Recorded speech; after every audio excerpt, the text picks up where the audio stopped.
Hello అండి. అందరికీ నమస్కారం. ఎవరైనా మన ఛానల్‌ని కొత్తగా చూస్తున్నట్లయితే సబ్స్క్రైబ్ చేసుకోండి, లైక్ చేయండి, షేర్ చేయండి. మరిన్ని వీడియోస్ కోసం గంట సింబల్‌ని యాక్టివేట్ చేసుకోండి.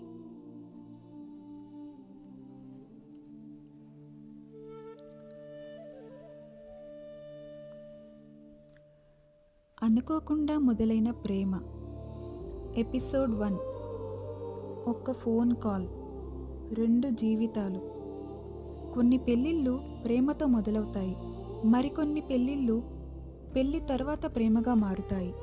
ఇది అలాంటి ఒక కథ. హైదరాబాదులో ఒక మధ్యతరగతి కుటుంబం.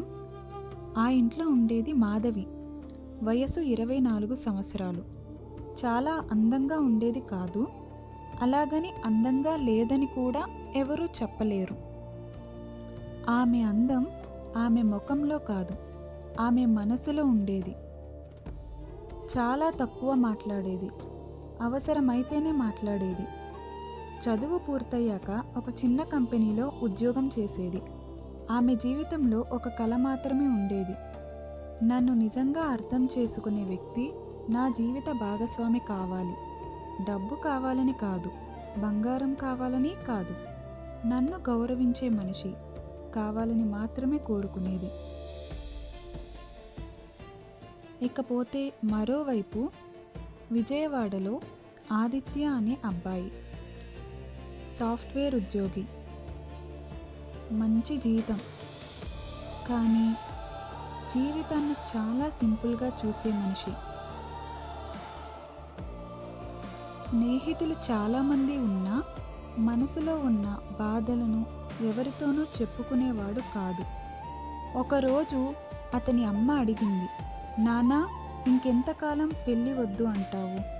ఆదిత్య నవ్వి, అమ్మా, నన్ను ప్రేమించే అమ్మాయి దొరికితే చేసుకుంటాను. అమ్మ కూడా నవ్వింది. ప్రేమ పెళ్లి కోసం ఎదురు చూస్తే నీ జుట్టు తెల్లబడిపోతుంది.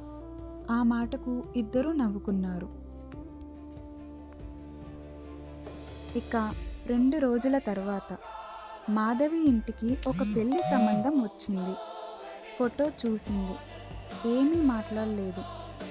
నానా ఒక మాట అడిగాడు, అమ్మా, నీకు ఇష్టం లేకపోతే చెప్పు. మాధవి నెమ్మదిగా నవ్వి, నానా, మీ నిర్ణయమే నా నిర్ణయం అన్నది.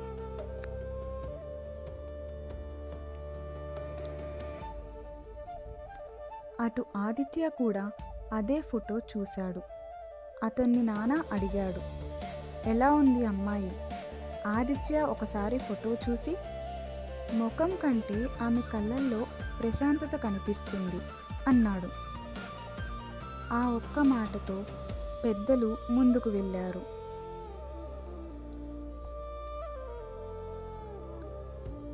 కొన్ని రోజుల తర్వాత 2 కుటుంబాలు కలిశాయి.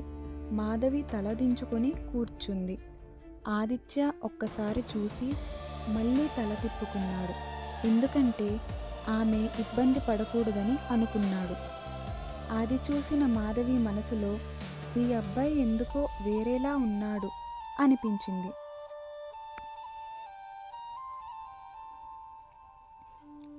పెద్దలు ఇద్దరికీ 10 నిమిషాలు మాట్లాడుకునే అవకాశం ఇచ్చారు. ఇద్దరూ ఒకే గదిలో కూర్చున్నారు. మొదట 5 నిమిషాలు ఇద్దరి మధ్య నిశ్శబ్దమే. చివరికి ఆదిత్య మాట్లాడాడు, మీకు ఈ పెళ్ళి ఇష్టమేనా? మాధవి చిరునవ్వుతో, ఇష్టం లేకపోతే ఇక్కడ ఉండేదాన్ని కాదు అన్నది. ఆ సమాధానం విన్న ఆదిత్య నవ్వాడు. నిజం చెప్పినందుకు థ్యాంక్ యూ అన్నాడు. ఆ రోజు ఇద్దరూ కేవలం 10 నిమిషాలు మాత్రమే మాట్లాడుకున్నారు. కానీ ఆ 10 నిమిషాల్లోనే ఒకరిపై ఒకరికి గౌరవం మొదలైంది. కొన్ని రోజుల తర్వాత వారి పెళ్ళి నిశ్చయమైంది. కానీ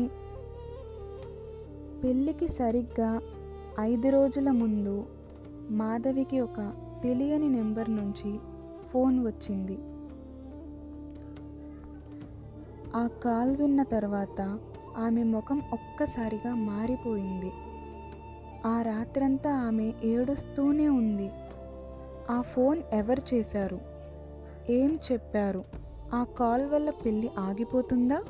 ఇది ఎపిసోడ్ 2లో తెలుసుకుందాం. అంతవరకు bye. Thank you for watching. Please subscribe, share and like.